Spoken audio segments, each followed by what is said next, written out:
Support for Your Fantastic Mind, provided by Southern Company Foundation.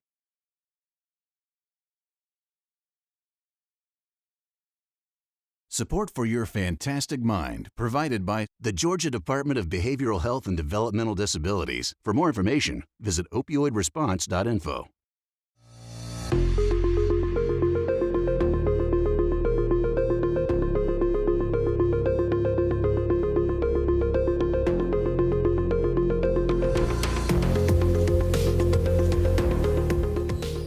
Good evening, I'm Jay Watson. 2020 will be a year none of us forget. We are living with the life-changing impacts of a global pandemic, COVID-19. That pandemic has overshadowed another pandemic we were already grappling with across the country and here in Georgia, the opioid crisis. Every day, 128 people die in the United States from opioid overdoses. Add to that the COVID pandemic, which is physically isolating us from each other.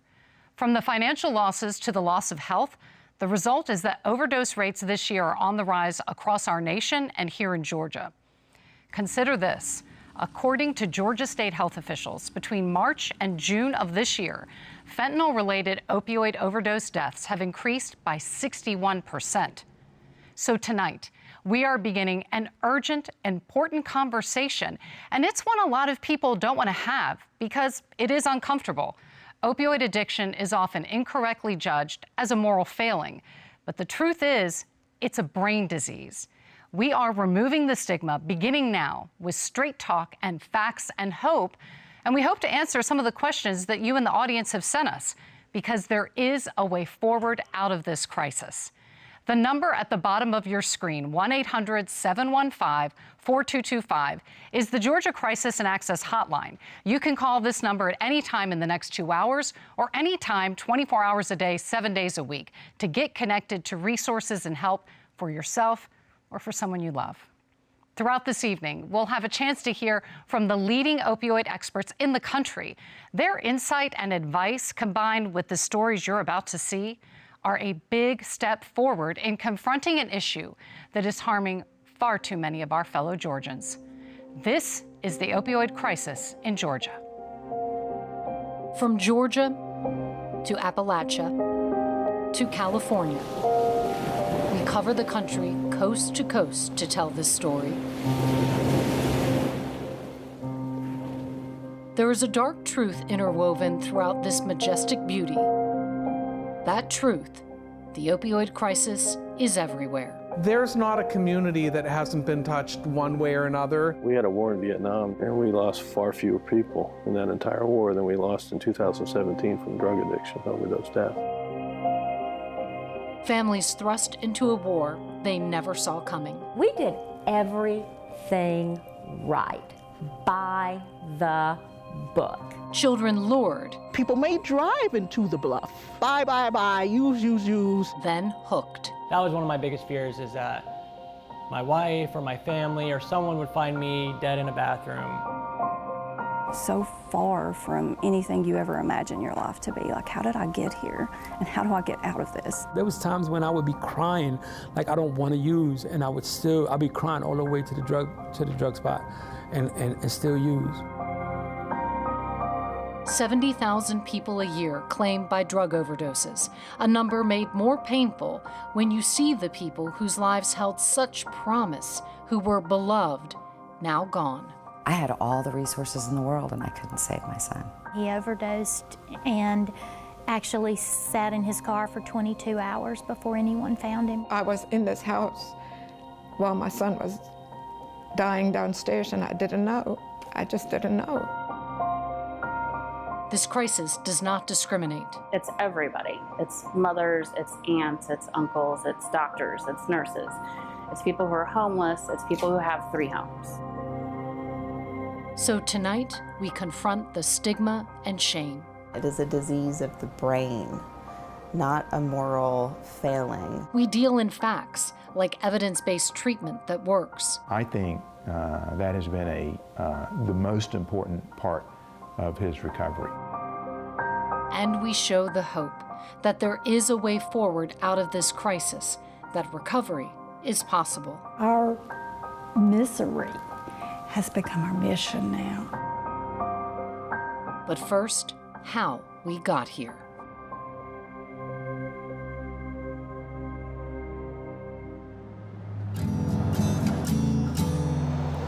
It is a bucolic backdrop, the sort of place where the Main Street barbershop is still the hot spot. But the Appalachian region of eastern Kentucky is a place that has been dragged through decades of a crisis that has ruined generations of families. There's a lot of dealers everywhere. Hepatitis C and HIV rates have spiked because of sharing syringes. Kentucky has a syringe exchange program, but only about half the counties in the state have exchange locations. Wolfe County, Kentucky, is the #1 most vulnerable county in all of the United States for hepatitis C outbreaks. Nearby Bath County, where Jason York is the emergency management director, ranks 125th. Everybody knows someone. He says opioids are crippling the local economy. That money used to maintain and improve the town is going to the jail, overflowing with people incarcerated because of opioids. Our county's jail bill in 2014 and 2015 rose in 2017, 2018, 119% to just over $500,000. Now that's money that normally went to fixing roads, implementing social programs, employment, and it won't go there because it's going to a jail bill. This is a community with some of the highest overdose rates and drug-related arrests in the county. Dr. April Young from the University of Kentucky has been doing substance use research in these rural communities for 10 years. Not far from that Main Street barbershop is a neighborhood in crisis in Moorhead. And Young needed to recruit participants from it for a study she and her team are doing with Emory University. We bought a grill and a tent, and we staked out cookouts around local neighborhoods, including this one. And at first, people thought we were crazy for standing in the parking lot and grilling hot dogs in the middle of the summer. But then when they learned more about the study, they were appreciative that we were there to hear their stories about substance use and how their families had been impacted. So they helped us spread the word, and that's how this entire study began. Emory and Kentucky are collaborating on the project called Care to Hope, studying community responses to the opioid crisis. Kentucky is ranked 9th in the United States for opioid overdose deaths. Georgia is 30th. 1 year earlier in 2017, Georgia was ranked 11th in the nation. We've developed these coalitions, so there's 72 people involved in coalitions across 12 counties who are guiding the project. And then we've recruited 300 people who are actively using drugs, who we follow over time to study how their behaviors change and how hepatitis C and HIV changes over time, and how we can reduce their risk factors. At one time, Erica Walker could have been one of the people in the study. The longest 6 years of my life. The worst, darkest 6 years of my life. Having lost her brother to cancer and her first baby to SIDS, she became addicted to opioids. Oxycontin was the #1. Walker says the initial high was soon replaced by the need to keep withdrawal at bay, to avoid being what many call dope sick. She began dealing opioids, so she would always have a supply. But after getting robbed in a drug deal, she was desperate. We decide we're gonna get this money back. He goes to a bank, and he robs the bank. I remember just thinking, like, this is it. I've ruined my life. There's no fixing this. It took a second time robbing a bank before authorities caught Walker and her boyfriend. After getting out of federal prison, she got herself into recovery and applied to college. Now, a dozen years into recovery, she helps people like herself. Come on, pretty girl. Oh. I'm just coming right on up here. Hi, Bobby. Now I'm a therapist. I work with families with substance abuse issues. I wouldn't take one day of it back if they offered it to me. It saved my life.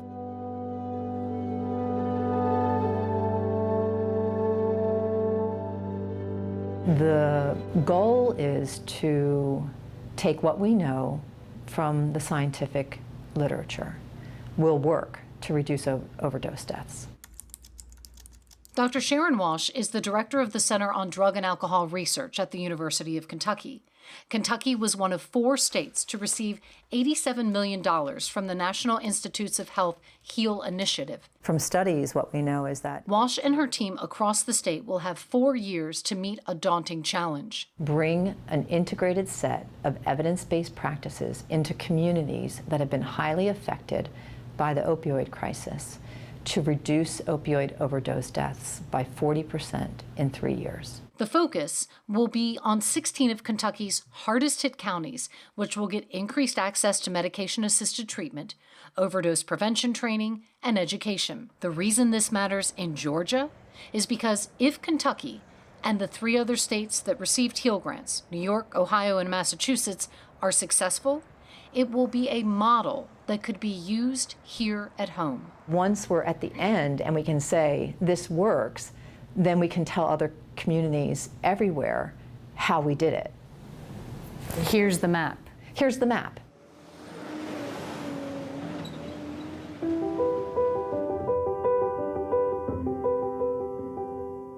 In Cobb County in 2018, 112 people died from overdoses, acute drug toxicity, making them the 2nd leading cause of death in Cobb County behind heart disease.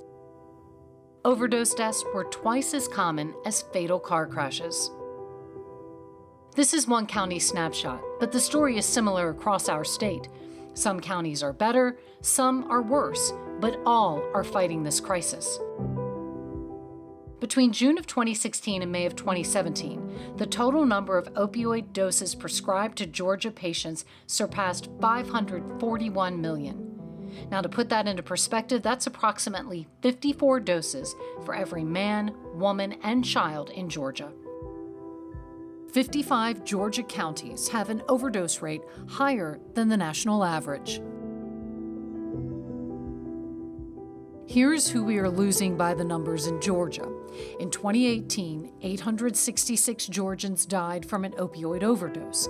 556 were men, 310 were women, 713 were white, 129 were black, 18 were Hispanic. 68 were younger than 24. 220 were between 25 and 34 years old. 230 were 35 to 44 years old. 165 were 45 to 54 years old. And 183 were over 55 years old. And the newest residents of Georgia are negatively impacted. In 2017, there were 762 cases of neonatal abstinence syndrome, which is what happens to a baby when they are exposed to drugs in the womb before birth. Dr. Claire Coles is one of the world's leading experts on NAS. Neonatal abstinence syndrome is the physiological response to withdrawing the opiates. So when the baby is born, they're cut off from their mother, of course, and they're no longer being supplied with opiates. And so their body responds as does an addict. Which means babies suffer from tremors, seizures, fevers, cramping. Children who have severe withdrawal will frequently be treated medically using other opiates in order to ease the child off and be able to wean them off in a medically appropriate way. The spike on this chart shows that the number of babies being born with NAS in Georgia was 5 times higher in 2017 than in 2007. All these different numbers lead to the same truth: the crisis does not discriminate.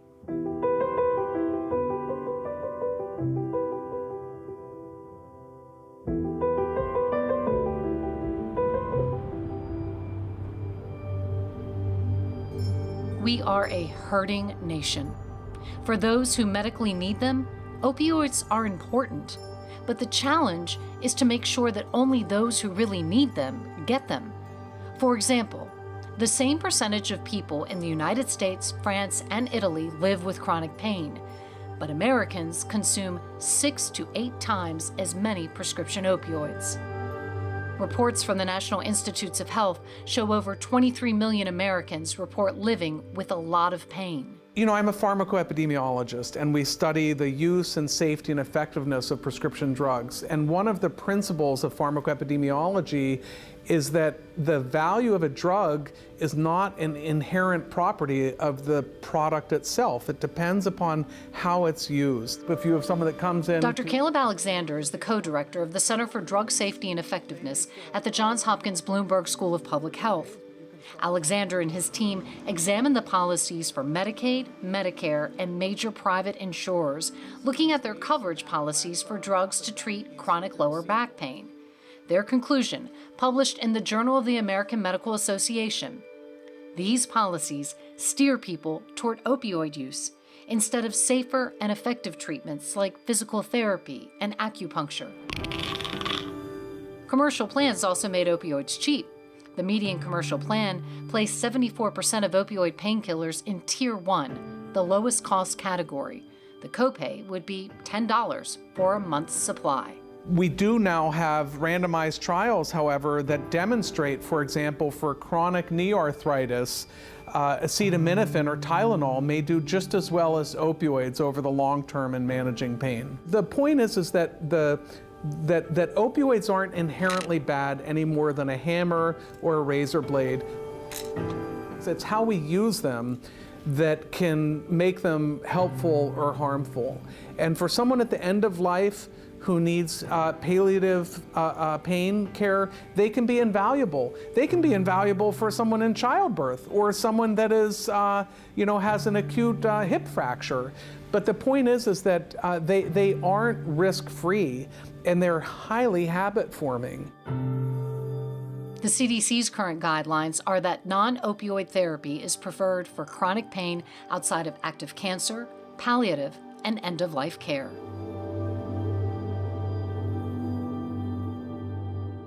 Research is still teasing out what puts some people at risk for developing opioid use disorder, but known risk factors are genetic predisposition, including a family history of substance abuse, psychological factors such as stress, depression, anxiety, eating disorders, or other psychiatric disorders, and personality traits like impulsivity or sensation-seeking.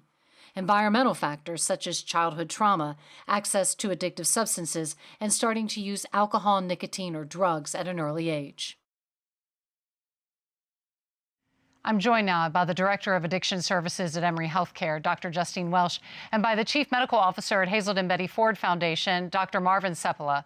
Thank you both so much for joining us today. I'd like to begin, if we could, with the reality that we are all living in this year with the COVID-19 pandemic. And specifically, I'd like to ask you both what change you have seen regarding patients seeking treatment during this pandemic. Dr. Welsh, I'll begin with you. So first, let me start by thanking you for bringing attention to this incredibly important topic. As far as patient care, most recently in the context of the COVID-19 pandemic, I've seen an increase in the number of patients seeking treatment, as well as the severity of substance use, including opioids, alcohol, and stimulants like cocaine. People are presenting to care who may have been stable in their recovery, then relapsed, or are completely new to treatment. However, I would really say that the biggest change has been how we deliver care through telemedicine or virtual services. It has allowed us to see people more frequently and from farther distances across the state of Georgia than ever before. I'm hopeful that we will continue to provide these services once the pandemic subsides. Dr. Welsh, thank you. Dr. Seppala, if you could answer that question. Yes, I'd say the same as Justine. We've gone to virtual services in our outpatient system and had tremendous growth there. But in our residential programming, where people would come in and stay for a few weeks that have a higher need and more risk, there's been a description from our access to care team who takes all the phone calls. And they said that they haven't heard kind of the desperation that they're hearing from people right now in a regular way. On occasion, they would get people that are desperate, of course, but this has become the norm where people just have to get in. They want to get in, figure out a way to get into treatment right now because things are going so bad.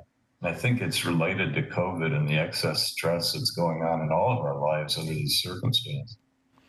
Dr. Sabala, I've had several people reach out to me when they found out that we were doing this special on opioids and say that they live with chronic disabling pain and that opioids are important in their life and that they were concerned that we would be demonizing opioids. Can you speak to that issue?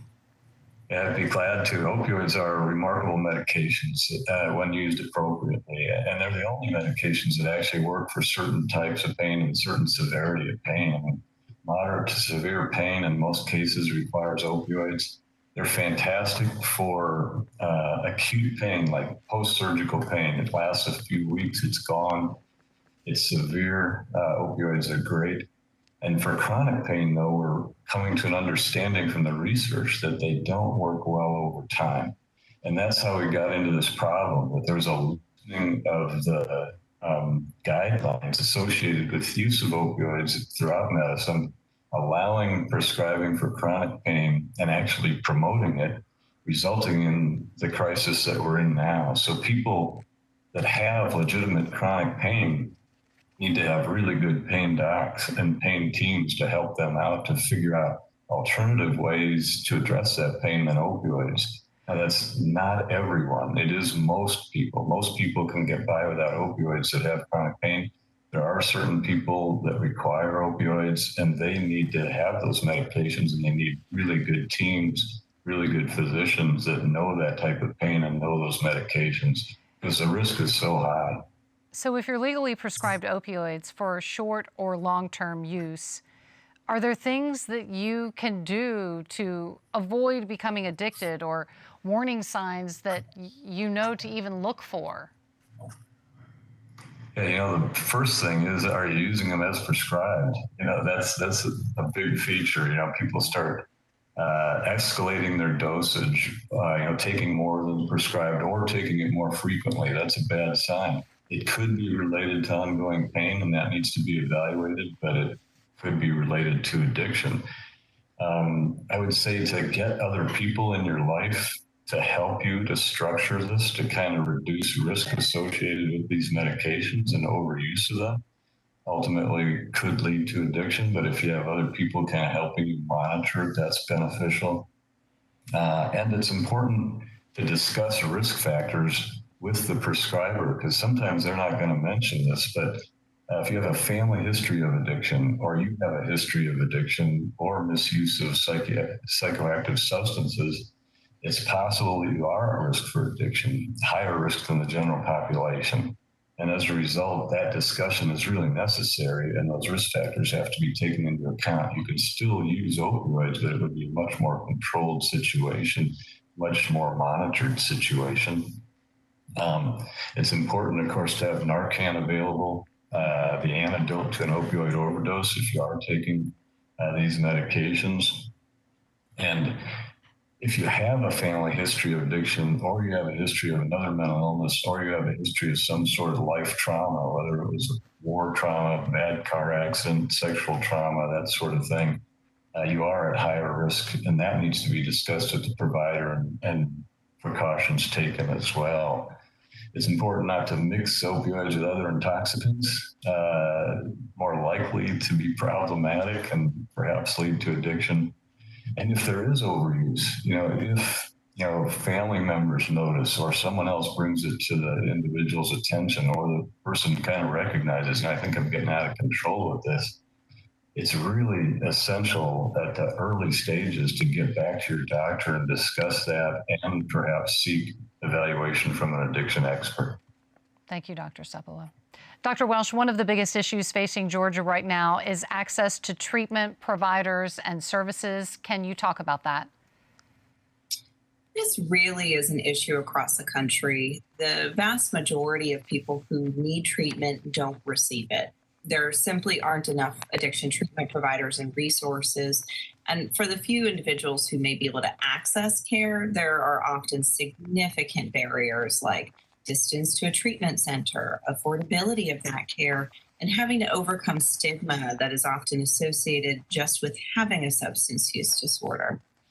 It's because of these reasons that Emory University and the Hazelton Betty Ford Foundation have recently formed a collaboration called the Addiction Alliance of Georgia. The Alliance seeks to align with ongoing public and private efforts while partnering with diverse stakeholders to provide comprehensive treatment and recovery support to both insured and underserved people in Atlanta and Georgia. With this collaboration, we plan on expanding clinical services so that they are accessible and available across the state through telemedicine. We'll be focusing on educational initiatives ranging from school-based prevention programs to training prescribers around addiction. We are also developing a research component that will look for answers about best practices and new and innovative ways to approach care, all of which can be applied to Georgia. Dr. Welsh and Dr. Seppala, thank you so much. We're going to continue our conversation with you a little bit later in the show. Thank you again for being with us. Thank you. Thank you. Opioid use disorder is impacting thousands of families across the state at this very moment. Remember, you can call the Georgia Crisis and Access Hotline number at the bottom of the screen to get connected to state resources for yourself or a loved one. That number is 1-800-715-4225. Now, it's time for a trip inside our brains to show you what opioids do to our brains and how we become addicted. And we introduce you to medications that can be life-altering and life-saving. But first, some families willing to share their stories of what happened when opioid addiction entered their lives.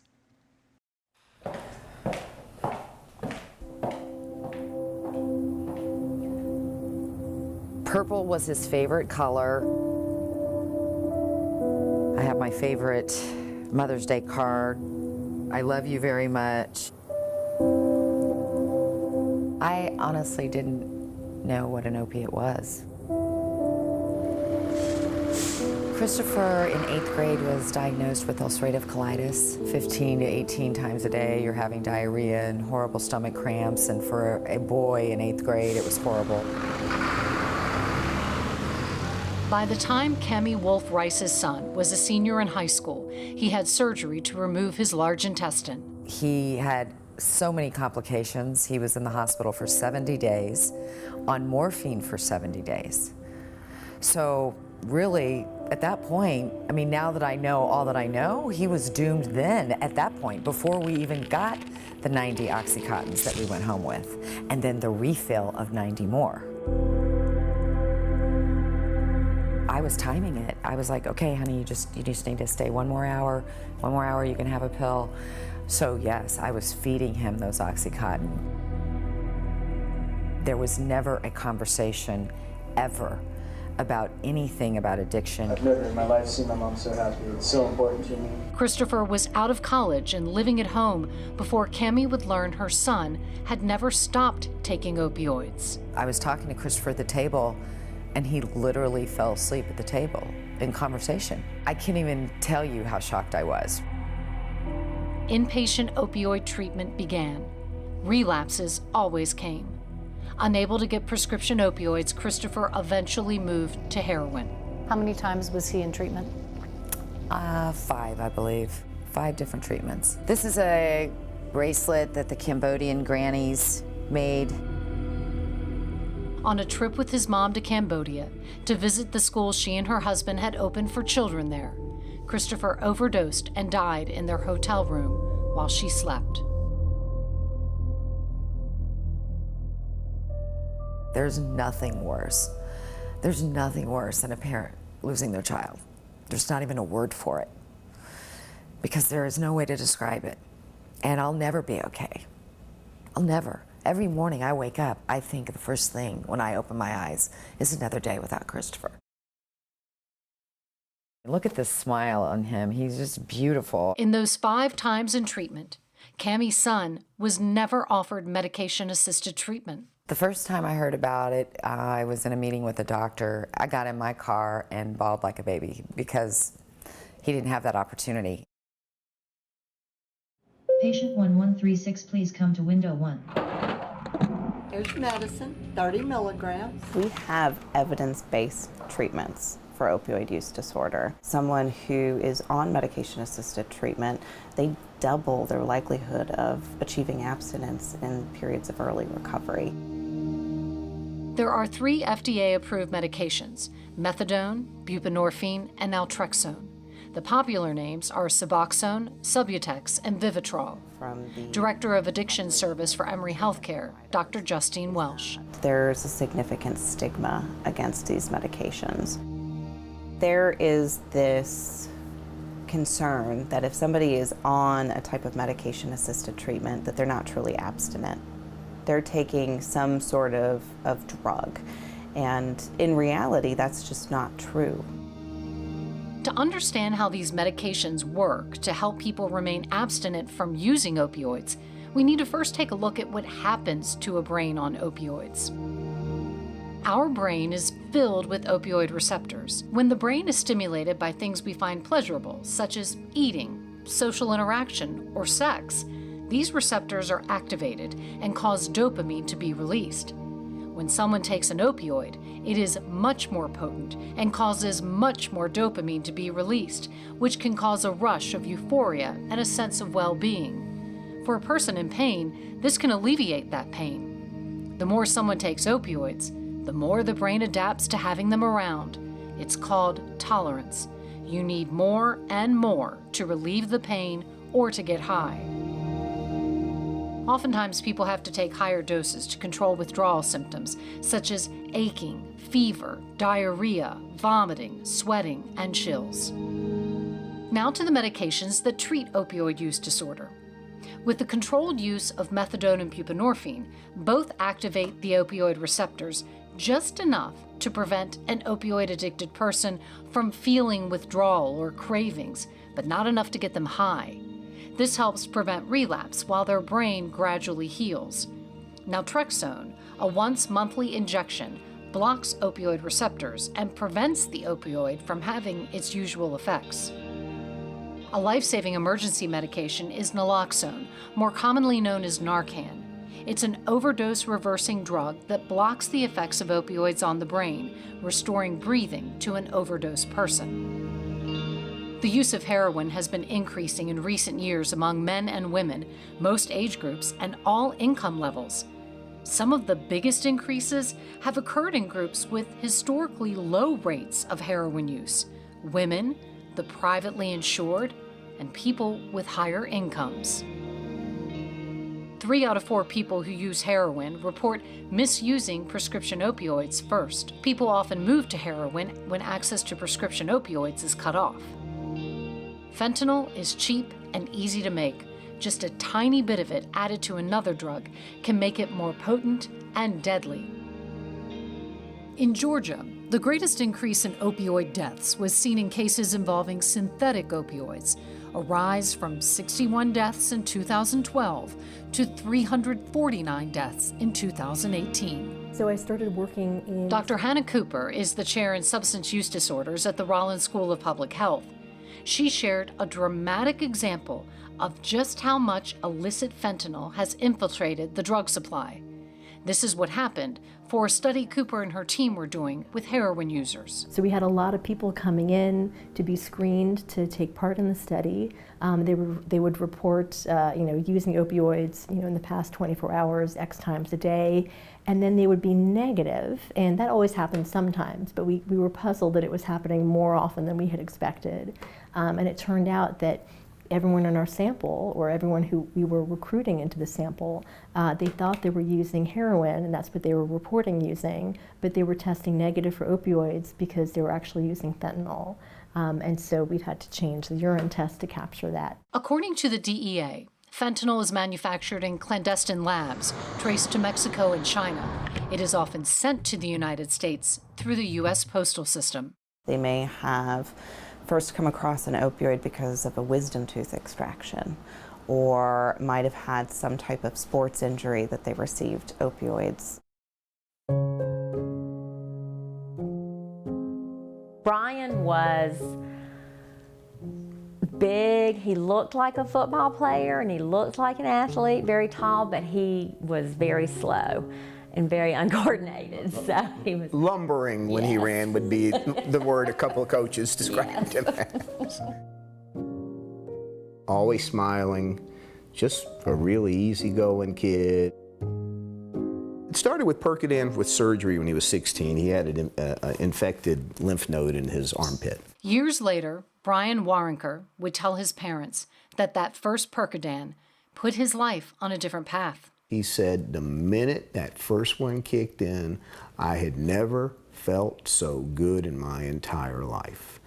I loved that feeling, and I loved getting high. There was months of inpatient treatment and even 5 years of recovery, then an overdose in Las Vegas. And we had literally written his obituary and epitaph on the plane to Las Vegas when I didn't think he was going to wake up.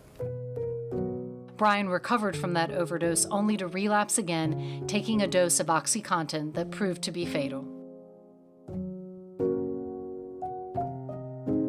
What's sad to me is that he had this horrible disease. He just wanted to be a normal kid, and he couldn't. Steve Waronker is an anesthesiologist. He knows opioids well. He and his wife Mitzi sat in family sessions in rehab centers, hearing the same story from other families. Everybody had the same story. Their son said the very first time they had surgery, the very first time they had that pill, they never felt better in their life.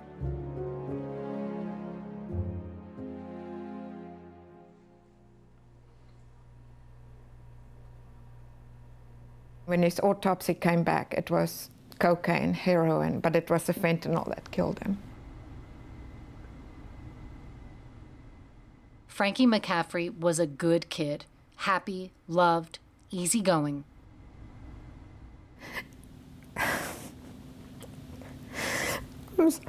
Anyway, he was just a great kid. He was loved by everybody. And actually, this is a lovely photo of Frankie when he was 4 years old at our wedding. In his 20s, he began using drugs. He changed. It stole away his whole personality. It wasn't Frankie anymore. It was somebody completely, it just stole his whole personality away from all of us. When Jeanette McCaffrey, an OR charge nurse at Emory University Hospital, realized her son was using heroin, she and her husband sent Frankie for inpatient treatment. He was there 3 months. She hid from her coworkers what her family was going through. But I kept it to myself, you know. And why? Because of the stereotyping. I don't want people to think Frankie was a loser, because he wasn't a loser. Oh, I think it was here. And I realized I had an addiction that was becoming a problem when I couldn't do anything without doing dope. Like so many families, Jeanette was doing all she could, even on the night of Frankie's fatal overdose. You know, he came back that Friday night, we talked, and, you know, didn't even talk that much. I even did a urine test on him. I said, Frankie, if you come into the house, we've got to make sure you're clean. Did a urine test on him. And that was negative, so it was all fine. She didn't go downstairs to his basement bedroom until the next day. That's something I have to live with. I was in this house while my son was dying downstairs, and I didn't know. I just didn't know. I had Narcan right here. If I knew, I would have, you know, but I didn't know. I just didn't know.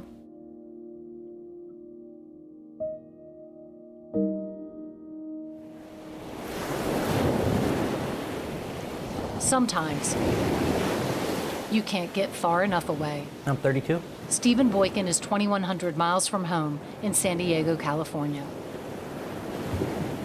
Certain things triggered me. I remember seeing the city skyline was a big trigger for me. I didn't grow up in anything like this or having friends like this. Cece is Stephen's wife. What she's talking about is what happened when this Cobb County native who played football at Walton High School got an injury and the doctor gave him opioids. I had had some injury that happened, and I remember just feeling like shit and taking a few of those pills, and then just being in my bed, and all of a sudden all those pains and worries and problems that were in my life all of a sudden kind of just disappeared, and this warm blanket was wrapped around me and all my problems were gone. The great truth of that first opioid high was that all of Stephen Boykin's problems were about to begin. He took more pills. He crushed them, snorted them, same with anything he could find in his parents' medicine cabinet, which was in the pantry. Me and my friends would go in the pantry, and instead of coming out with a snack, we'd find, her bottle of hydrocodone and snack on those instead, He moved to OxyContin, eventually to heroin. Stephen Boykin will tell you he had a happy childhood. Very loving family. So yeah, nothing outside of the ordinary. So did his friends who got addicted.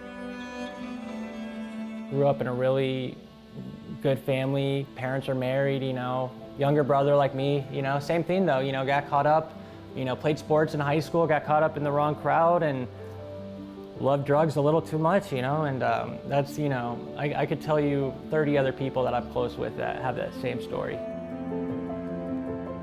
These good kids became masterful liars, had to learn to steal to support an addiction that blotted out everything else. It's like a Dr. Jekyll and Mr. Hyde type thing where I could be an outstanding moral, righteous citizen and not have any, not even think about doing anything wrong. And then if that craving were to kick in, I could all of a sudden, be willing to steal from a grandma or a baby or, hurt someone if it can help me get what I need. Nobody thinks that their 9-month-old infant is going to grow up to be a drug addict.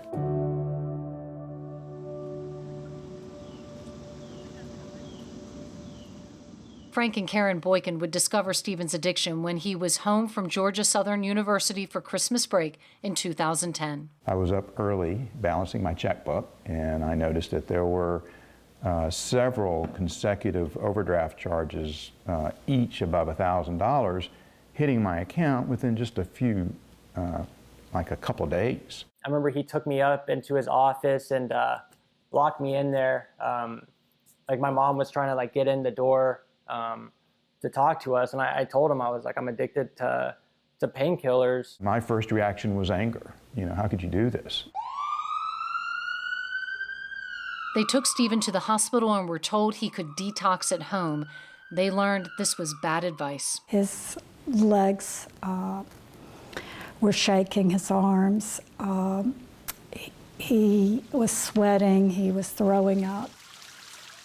It was very scary seeing this. They said he wouldn't die, but he would feel like he was dying. But I really was afraid he might die. I prayed a lot during this that God would help him through this pain, this agony. Then came inpatient treatment all over the country. He was committed. He showed a level of commitment that was encouraging to us, but we didn't understand what was going on in his brain. Relapses always came. They thought that it was just me being kind of, I don't want to say lazy, but just giving up. Yeah, weak. And that I should be able to control it better. Karen and Frank Boykin will discover they must do what seems impossible in a dramatic last effort to try to save their son.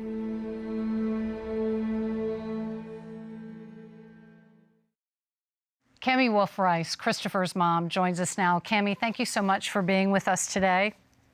It's great to see you, Jay. Thank you for having me.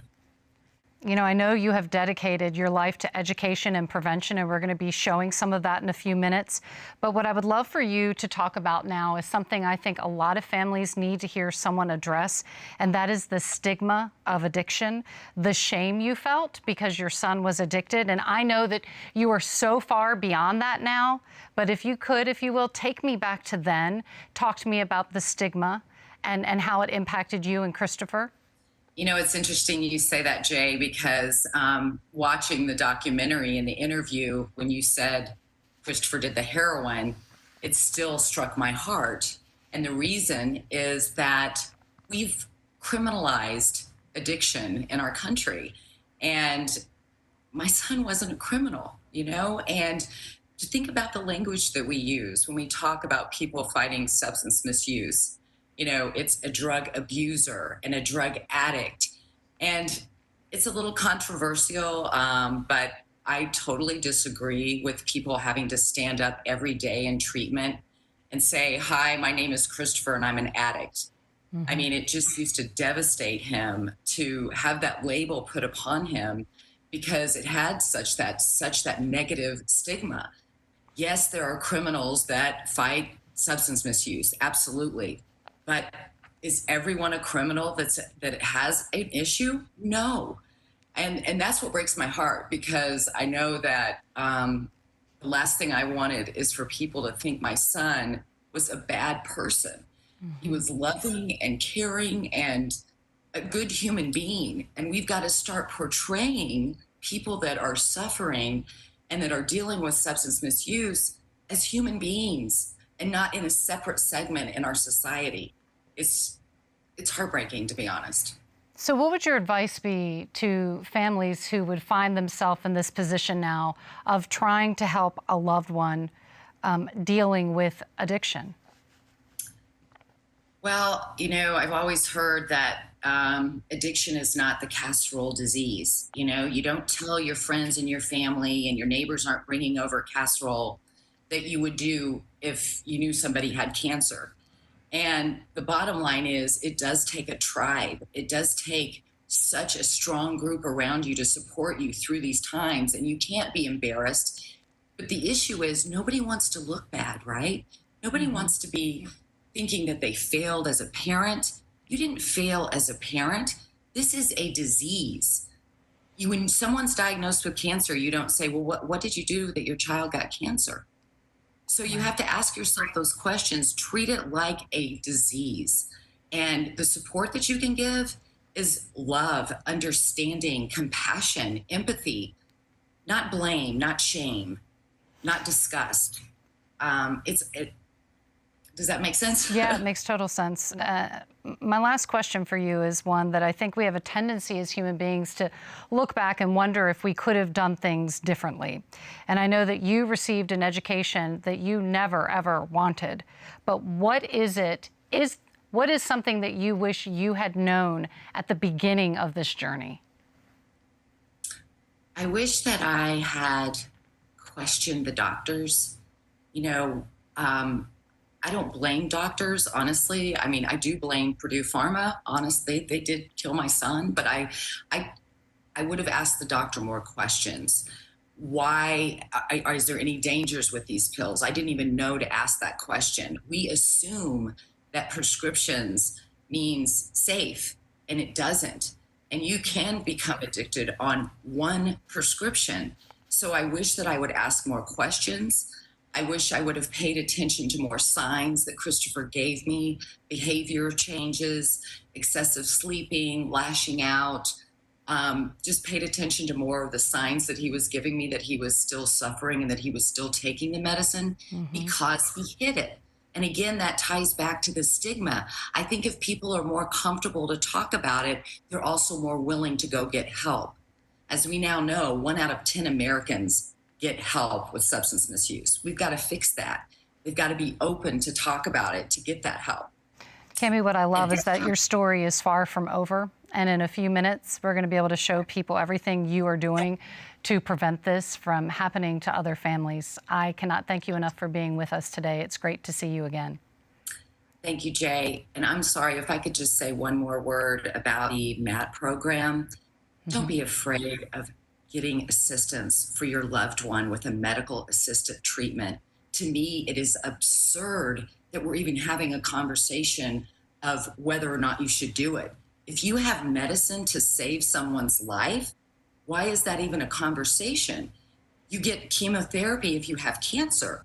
You get insulin if you're diabetic. If there is a medical assisted treatment that could save your life, why would you not do that? If I had that opportunity for Christopher, right now you might be interviewing me as one of the mothers that their child survived this and is on the other side, but you're not. That's a very good point. Thank you for sharing that with us, Cami. And I can't wait to show people the rest of your journey and all that you're doing shortly to come in the program. Thank you, Cami. Thank you. Great to see you. Thank you. I'm joined now in the studio by the immediate past president of the American Medical Association, Dr. Patrice Harris, and the commissioner for the Georgia Department of Behavioral Health and Developmental Disabilities, Judy Fitzgerald. Thank you both for being here. We're thrilled to have you today. Now, because we are in a pandemic, Commissioner Fitzgerald and Dr. Harris are more than 8 feet apart, and we were all socially distanced and masked until the taping of this segment began. Thank you very much. I want to go back to what we just saw, Cami Wolf-Rice. She's a mother who lost her son, and we know too many families in this situation. So let's dive right into this. We saw in the video that her son was never offered medication-assisted treatment, many times in treatment. Dr. Harris, why is there such stigma against this treatment? You know, it's so hard to see that because we know what works. We know that medication-assisted treatment is evidence-based. The data is clear. Those who have an opioid use disorder do better than those who do not have access to medication-assisted treatment. You know, I think there's still a stigma. You know, there's a stigma associated with having a substance use disorder anyway, and such a stigma with medication-assisted treatment, even within the treatment and recovery community. And I believe what's driving that is inaccurate information and misinformation. So let's just start with the science, and we should make sure everyone has an equitable opportunity for MAT treatment. Commissioner Fitzgerald, what do you consider Georgia's biggest challenge when it comes to this epidemic? And what are some of the things that are needed to move the state forward? So I think there are a few challenges. You've heard over and over the issue of stigma. And it's such an important and fundamental challenge because if people don't, first and foremost, don't recognize that addiction is a disease, they're already going to be stigmatized. So accepting that addiction is a disease, accepting that it's an equal opportunity disease. It doesn't care what age, what race, or what your economic status is. Right.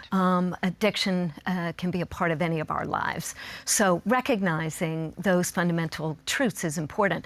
Once you accept those, then you can start to accept, just as Dr. Harris was saying, that treatment is available and treatment does work.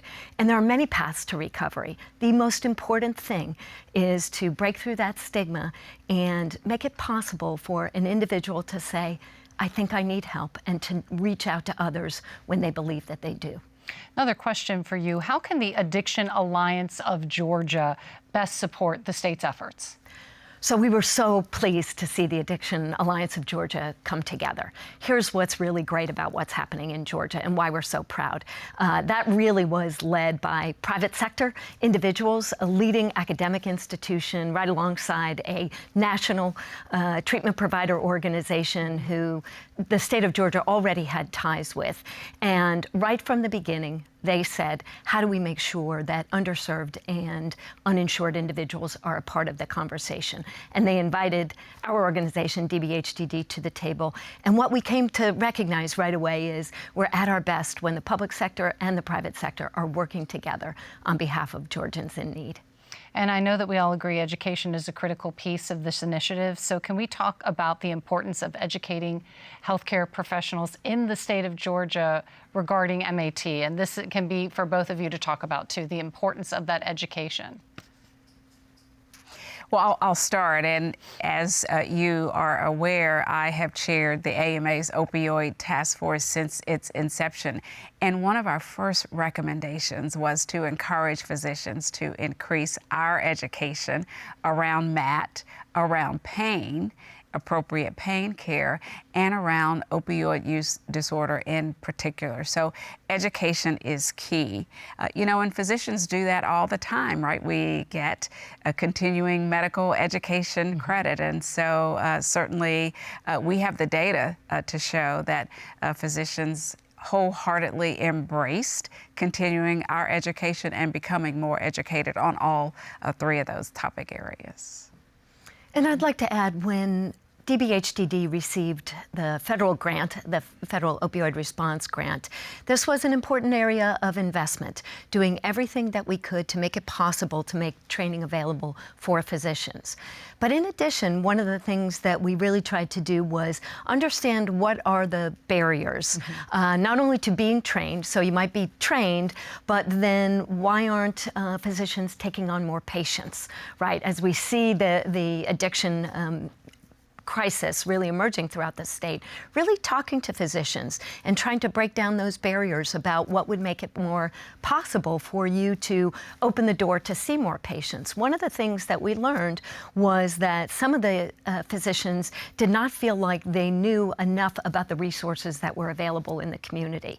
So, because once you may go to treatment, be successful in treatment, but it's also you want to be able to link your patients and their family members to the other resources that are available. So we've made a really strong effort in the state to partner with the physician community and really understand what stands in the way, not just of the training, not just to understanding, but really advancing clinical care and then connecting to resources to lead a life of recovery even beyond treatment. Dr. Harris, earlier in the program, we discussed how insurance companies drove people to opioids. Can you talk about other medicines that are effective for pain and the alternatives that exist? That is a critical part of the conversation and really, I think, amplifies so many barriers, not only to treatment, but also to alternatives to pain care. Because as we talk about the opioid epidemic, it is so important to talk about it in the context of pain care. And we saw, through our research at the AMA, that, it is absolutely quite easy to say, please recommend an alternative to opioids for your pain care, but those alternatives are not always equitably available, such as physical therapy or biofeedback. And the other piece that we don't talk about enough is you really have to have access to affordable, meaningful health coverage to even think about physical therapy, affording physical therapy. And then you have to think about paid time off from work, transportation to the physical therapy center. So we really need to eliminate all barriers, but those barriers that payers put up, such as prior authorization and step therapy, have to be eliminated immediately. Another question for you. As you said, you chair the AMA's National Opioid Task Force. What's happening at the national level that could impact and help us here in Georgia? Well, again, to highlight the importance of a national framework to look at eliminating the barriers. Now, state insurance is regulated, or health insurance is regulated at the state level. And so we certainly have at the AMA called nationally on the state health insurance commissioners to look at any barriers to care. And a key area is parity. Parity has been on the books for over a decade. Federal parity laws. Some states even went further, but we've not gone back to see if our payers, our insurers, are following those parity laws. So those are just two of the many areas from a national level that we are looking at to make sure that these things are happening on a state level. I'm wondering if one of the last things we can talk about, and Dr. Harris, I'll begin with you, is the racial disparity that exists in the opioid crisis. Can we talk about that a little bit? We absolutely can, and I have highlighted this, and as currently we are now in the midst of this COVID-19 epidemic, which has brought into stark relief health inequities in our country that already existed. They existed around a lot of chronic disease. They existed around the opioid epidemic, and particularly in our response to the opioid epidemic. In the 80s, when most of the folks who were having trouble with this addiction, with opioid use disorder, and it was heroin, our country's response was incarceration. Now that we've seen an increase in a lot of the folks who are impacted are middle class and upper middle class white Americans, we see a change in our response to treatment. Now, as a psychiatrist, I am glad to see that change in response, but we have to appreciate our inadequate and unfair response before and make sure, actually it's even more important to make sure that everyone has access to medication-assisted treatment or other therapies for an opioid use disorder. Yeah, if I could just add to that. You know, as I mentioned earlier, you know, addiction as a disease is sadly an equal opportunity disease and pays no mind to your age. As we saw in the video, so many families all around the state are impacted.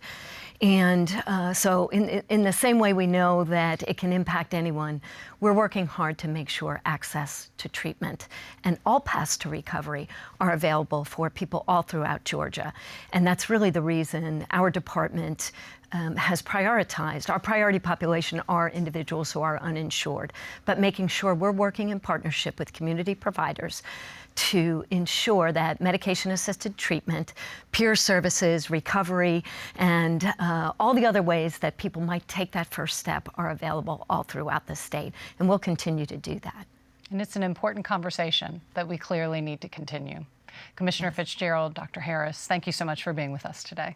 Thank you. Jay, thanks for your interest. A reminder that you can call the Georgia Crisis and Access Hotline number at the bottom of the screen to get connected to state resources for yourself or a loved one. That number is 1-800-715-4225. We're going to pick back up the story of Stephen Boykin. Addicted to opioids for years, his parents trying everything to help him. Like many families, they felt they had no good options left. All of my hope had disappeared. We were doing all the right things. We were attending meetings. Stephen had gone to treatment, and we were doing everything right, but he kept relapsing. They had done everything. As Chief Financial Officer of Mohawk Industries, Frank had made countless high-stakes decisions in a multi-billion-dollar industry. Yet no amount of right decisions or intentions was saving their son. Frank and Karen were told it was time to cut ties with their son, a last-ditch effort to save him. Karen remembers being told, if you allow him to come home, he will probably relapse and he may die in his childhood bed. So where do you want him to die? Do you want him to die on the streets of Atlanta, or do you want him to die in his childhood bed because you have provided a roof over his head, food, finances, that sort of thing? They cut him off. And he just said, you don't love me anymore. How can you do this to me? I remember that was like a big, eye-opener for me, because that was the first time they had ever actually kind of cut me out, so to speak, from even communicating with them. I had always been able to at least talk to my parents about my problems, and this was the first time they didn't want to hear it. They were better off just not talking to me. Stephen was homeless for over 2 months. It would be his 5th time in treatment at Hazleton Betty Ford in California. That was the first time he was ever offered medication-assisted treatment. So this is Suboxone. Doesn't taste the best, but besides that, it helps me from living the heroin junkie lifestyle that I was living for years. So this is a lifesaver. Friends, come on, roll over. You got it. Roll over. Roll over. Good. Is that a trick if you have to push him? He has been in recovery for 3 years. Where would you be today without medication-assisted treatment? Could be dead. The cravings and the thoughts and the urges, they're not really there anymore. A cool piece right here. 25 if you wanted it. I like the colors on this one. Life is amazing right now. Here it's going to be all Harley Davidson. Shortly after I started taking Suboxone full time, I do them both for 30 if you want it. Really started to focus on, this one's like 40. My passion. Well, if you get it with everything else, I'll cut you a deal and do it like for $10 or something, Stephen and Cece opened a vintage clothing store. Pretty much, we got a bunch of 80s and 90s clothes in here. Open for 2 years, Vintage Threads and Grails in Pacific Beach is already in the black. I think it's the nostalgia behind it. Probably about after a year of being on Suboxone, I could see parts of the old Stephen come back. He would call and say, how are you doing, Mom? What? You never ask about me. What's going on with you? And there was a protectiveness now, like the old gentle Stephen was back.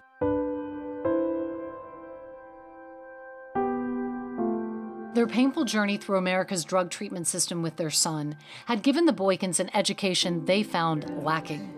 With the help of other business leaders in Atlanta, Boykin approached Hazelton Betty Ford and Emory Brain Health about collaborating on an ambitious project to bring evidence-based treatment, education, and resources to Georgians.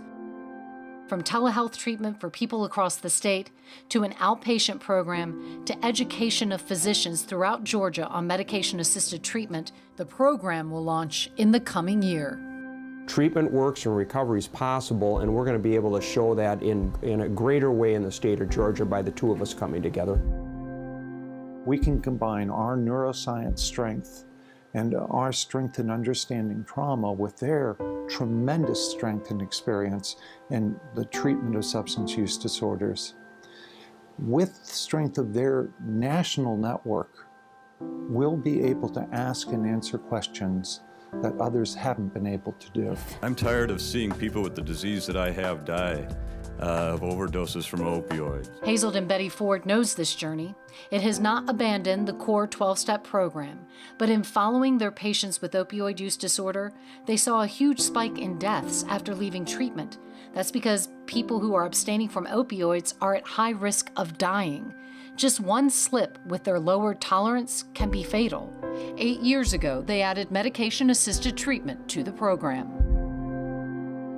At the outset, there was a clear fracture in the recovery community. I think it's gotten a lot better as the idea that it saves lives has become very apparent to everyone. Our data is coming back now. It is saving lives. It is working. When you're taking a medication that is prescribed by a responsible physician who is skilled and trained in the area of addiction for its intended purpose, for its FDA intended purpose, you're not relapsing. You are taking care of yourself the way that you should, and you are sober. You are in recovery.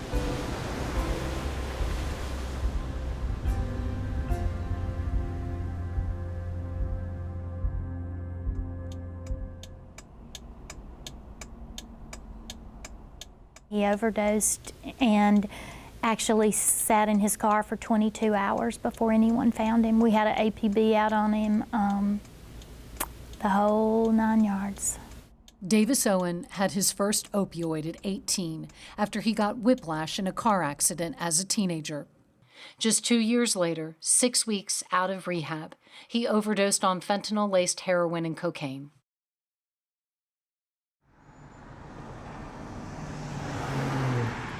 We're at the Zone. The Zone is a 21,000 square foot recovery support organization, and our goal here is to help people in recovery stay in recovery. So we are the first and only recovery support organization in Cobb County. And last month alone, we had over 3,200 visits here for people to get out of their head and receive the services that they need to stay in recovery. Davis was 20 years old in this photo, and that's the year that he also died. Missy Owen created what Davis did not have when he got out of treatment, a place to connect socially, to get free resources and services. The meetings we have now are about 36 per week, and we have parent meetings, we have adolescent meetings, we have the 12-step meetings, we have all recovery meetings, we have medically assisted, we have LGBTQ, we have every kind of meeting that we can think of because we support all pathways to recovery. The Zone is the model for the state of Georgia. We've been proclaimed a local, state, and national model. We're actually in 12 states now with our replication toolkit. You can go one of two ways when you lose a child, and you can never come back from that, or you can do something about it. The Christopher Wolf Crusade is Cammie Wolf Rice's way of doing something about it. In his honor, we are fighting this epidemic. She is focused on prevention, taking this message to children. My goal is to have the CWC certification in every school, every youth program, to license it to anybody that wants to teach it. Advocacy, education, prevention. Over 500 kids have been trained and certified in this peer-to-peer program. Kids helping kids stay away from opioids. So we have to get on the prevention side. We have to stop it before it starts. I know that he is absolutely driving every single day of the work that I'm doing. He wanted to heal people. He was the most caring, loving person that I ever have known in my life.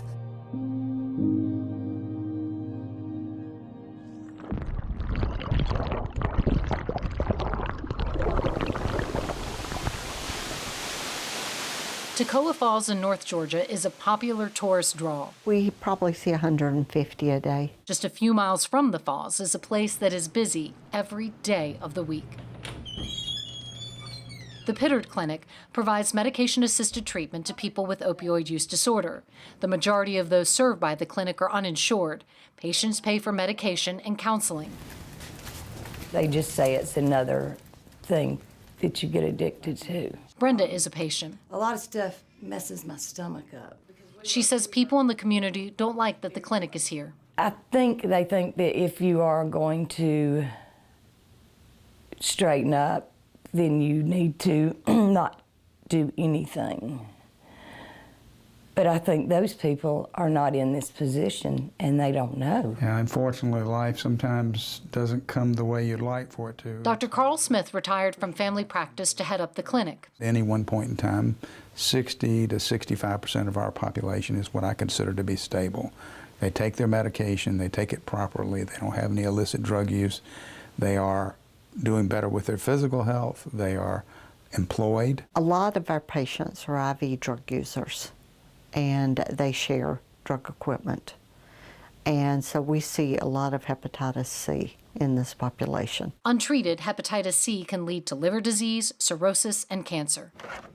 Imagine Hope, a company that works with healthcare providers, helped connect the clinic to a grant that would pay not only for testing, but for treatment for patients who tested positive for hepatitis C, a treatment that would normally cost $100,000 per patient. Once we treat them, it's a 12-week treatment, and then we wait 90 days and we retest them.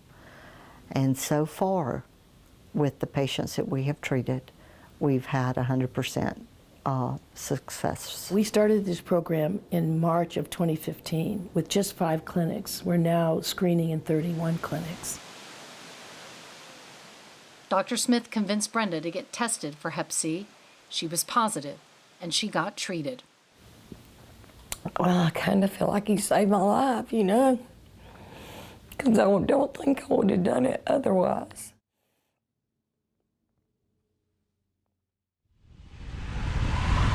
We've had a lot of overdose deaths in this neighborhood in particular. The Little Five Points section of Atlanta is Andy Gish's neighborhood. Lived here for about 20 years. It's why on her day off from being an ER nurse, she's still on.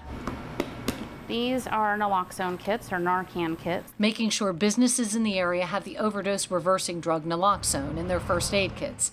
It was a cause she came to after what she witnessed at her job. They were coming in much worse shape. They were younger. It wasn't a typical overdose. It wasn't what we had seen before. The synthetic opioid fentanyl had entered the opioid scene. Incredibly potent, just a few grains could be fatal. People who overdosed often didn't get help in time for fear of being arrested. There are stories about people dying in the back seat of a car as their friends drove around for 4 hours, worried about going into the emergency room. I've already seen 3 friends die in front of me. Gish got involved with Georgia Overdose Prevention, an advocacy group of volunteers. Many have lost someone to an overdose. She worked with them to help get Georgia's medical amnesty law passed. The medical amnesty law in Georgia allows legal protection if someone is carrying a personal use amount of drugs or if they're carrying drug paraphernalia, if they're having an overdose. So if someone's having an overdose, they can call for help and not get charged for having drug paraphernalia or a personal use amount of drugs. In her neighborhood, people were overdosing in public bathrooms and parking lots, so she went door to door, teaching and training business owners how to use naloxone. There's a coffee shop in this neighborhood where someone had overdosed and died in the bathroom. Their manager reached out and said, please, can I get some of this naloxone? I don't want this to happen again. And I met her and trained her. Within 2 weeks, I got a phone call from her, and she had used it in the bathroom and reversed someone. We don't want to be the neighborhood where people die. We're trying to reduce all the harms that we can. You got it. There is a lot to lug. All right. But they are always set up in time for lunch. Feed them and they will come. Do you see that car? That car up there, that's where we're going. That car and that pecan tree. We are in the English Avenue community. On the streets, this is known as the Bluff. There's 2 doses in here. Atlanta Harm Reduction Coalition does this several times a week, goes into vulnerable communities. You see that? So that goes right in the nose. All right, 1, 2, 3, 4, 5, 6, 7, 8, get you 11. This is where outsiders know to come and buy drugs. Do you need any condoms or naloxone? Georgia's legislature voted to pass a bill legalizing syringe exchange in Georgia in 2019. Coalition has been doing it much longer, for 25 years. 67, 68, 69. A steady stream of people come to eat. It's a 3-course meal, dang! To exchange their used needles for new ones. 8 in, 11 out. To get the overdose reversing drug naloxone, or to be tested for HIV or hepatitis C. Harm Reduction co-founder Mona Bennett. A judgment-free zone is vital. The people we serve are treated like crap almost everywhere else. 39 states now have syringe exchange programs. Many passed after what happened in Scott, Indiana. In southern Indiana, made national headlines. A rural area hit by the opioid crisis. It tore through the community. Among its 4,000 residents, 231 of them wound up with HIV from sharing needles. Almost 6% of the population. It's gotten a lot better. Drug use is still rampant, but syringe exchange helps stop the spread of HIV. And that is the foundation of harm reduction, reducing harm to the individual and harm to the broader public. Harm reduction also helps people into recovery. We have had a lot of people come to us, Mona, I'm ready. 1, I'm ready to quit. 3. Harm reduction is a bridge to treatment. We didn't get into this crisis overnight, so it's going to take a while to dig out of it. A lot of people served by Atlanta Harm Reduction Coalition are uninsured, making access to treatment difficult. I think that is something that Cassandra Price is the director of the Office of Addictive Disease at the Georgia Department of Behavioral Health and Developmental Disabilities. We're expanding treatment services to help them reach a state of recovery. The state of Georgia has expanded from just 2 medication-assisted treatment programs for the uninsured to 21 since 2017. $4 million in state funding, in addition to federal funds, has increased the number of addiction recovery support centers across the state to 25. Approximately 2,000 Georgians have been treated using MAT thus far. The issue of stigma remains a problem, and this is part of the state's effort to change that. Think about it, 20 years ago, would you have seen someone in recovery on a billboard, loud and proud? Billboards throughout the state showing people in recovery from substance use disorder, putting a face on this crisis. We want people to know that there's hope. This crisis is awful. We used our funding to get peer support focused on individuals who have lived experience using medications from opioid use. I have to reach for the stars. That's right. The state also works with nonprofits like the Georgia Council on Substance Abuse. 650 people in recovery throughout the state have been trained to be peer specialists, people who support other people working toward recovery. We need more treatment in Georgia, am I right? This weekend, the training is happening in the English Avenue neighborhood. Number of people Council Executive Director Neil Campbell. Between 3 and 4 people a day are dying. A day. Wow. If it was Ebola, what would we be doing?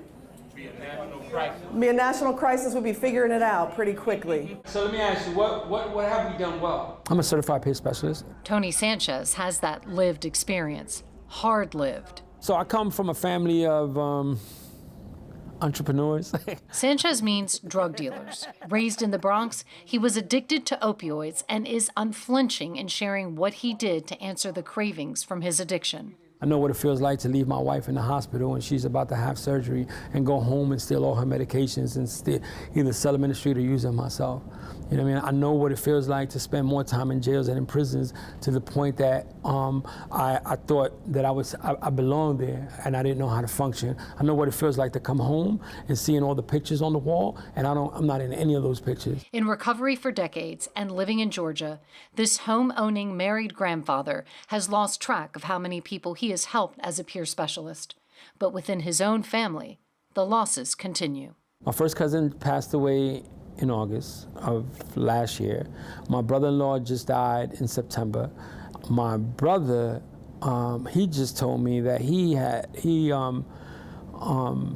overdosed in July, but they were able to bring him back Narcan, and because of stigma and shame, he didn't want to talk about it.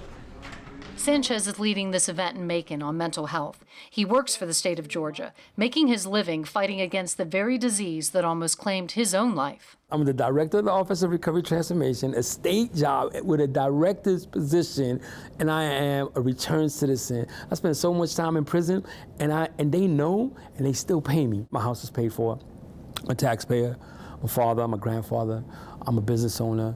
I'm a member of my church. I'm a productive member of my community. I help to enhance my community. I show up. You know, I have purpose today. Thank you. Is life perfect? No, because life, you know what I mean? If we're breathing, we got to go through things. But I get to participate in life. I get to participate in life. I am no longer a spectator. 50% of surveyed Americans report that they know or have previously known someone who's addicted to pain relievers. It's a lot of people. Half of us know someone affected, yet the stigma remains a big issue. Stigma for the person addicted, stigma for their families, stigma for the evidence-based treatment that is saving lives. And I think so often, you know, families act ashamed of it. And if they act ashamed of it, what they accomplish is they reinforce the stigma of it. And if they reinforce the stigma of it, they're on the other side of public health, because stigma has no place in public health. One of the most powerful ways to confront stigma is to speak out, to share our truth with others. And that's what CDC Director Dr. Robert Redfield is doing. A married father of 6, his son became addicted to opioids. I really thought I probably was an expert, but I tell you, I had no concept of addiction until it entered my own family. And, you know, we have a great family, but I can tell you it almost ripped our family apart. I didn't realize that addiction is not a medical condition that confronts the individual only. It's definitely a family community medical illness that we're confronting. Information and health in America. One of the gifts of being a doctor, if you really get into it, your patients become your friends, and you kind of learn more. I guess that's why I was shocked that I didn't quite understand this until it really entered my own family, because I really wish I understood what I did now. I would have probably been a better doctor to all of them. He found himself in the all-too-common, frustrating position of trying to get his son help that would work, that would save him. When I was looking for my own family member, tried to look at programs records, what was their percentage of treatment success? Well, you can't find it. I want to know their methods of treatment. I want to know what their outcomes are. We love our child that got involved in this dearly. It was a great gift. I'm happy he's 4 years from recovery now. I think it's a great gift that he was able to decide to accept treatment and go into recovery. But we would go to gatherings and, you know, no one would talk about addiction. And then my wife would make some comment about our son's journey. And then about 5 minutes later, a couple would cross over to come talk to us and say their son just overdosed. And then, you know, 10 minutes later, somebody else would say their son's still struggling, they don't know how to get it. Before the dinner was over, you know, 50% of the people that were at this room were struggling with addiction somewhere in their family. Redfield says the importance of medication-assisted treatment wouldn't exclude support programs or counseling, but it's an evidence-based way to get help. I can tell you that if you go into a safe syringe exchange program, you're 3 to 5 times more likely to go into treatment for your addiction. I want people to go into treatment for addiction. As for the opioid crisis in Georgia, The challenge with Georgia, it's very diffuse. You know, some people may want to think that the biggest problems are in the urban areas like Atlanta. The truth is, much of the problem is actually out in the rural counties here in Georgia. You have certain counties that have received 50 million tablets of oxycodone for a county, enough to treat every single man, woman, and child in the county. Redfield says the prescription monitoring programs have cut opioid prescriptions by 60%. I think we have to say it the way it is. The bottom line is the prescription for an opioid is one of the most critical decisions a provider would make. I mean, I didn't know this as a provider until I became CDC director, that the risk of long-term addiction to opioids was 2 to 6% from a single prescription. Redfield says the CDC is notified of all drug overdose deaths across the country within 48 hours, and non-fatal overdose data is gathered weekly. When I became CDC director and I was looking at data that was 2 years old, it's going to take us a while. But I had no question we're going to get out of it. And ultimately, science is going to get us out of it. But in the interim, we have to use the tools we have now to the best of our ability. But we can't lose sight of the possible. Those words come from experience as a scientist, physician, and father. My wife and I just broke down in tears maybe 16, 18 months after he was in recovery, when he called one day and he said, you got your son back.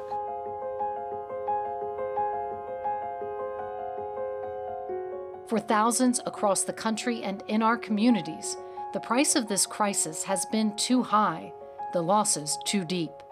But resilience. You have to have the advocacy, the education, and the prevention. And resolve. We support all pathways to recovery. Are driving forces in making sure this doesn't happen to others. Institutions linking arms, translating the science, breaking down barriers to treatment. I got sober in December 2006. People sharing their stories. I can do a lot of stuff that I didn't think I was able to do. So that's kind of how I feel. Getting rid of stigma. It is a community with a lot of needs, but it's also a community with a lot of heart. The goal, quite simply, is this. It is. Intact families on the other side. Our life will never be the same, but that's not a bad thing.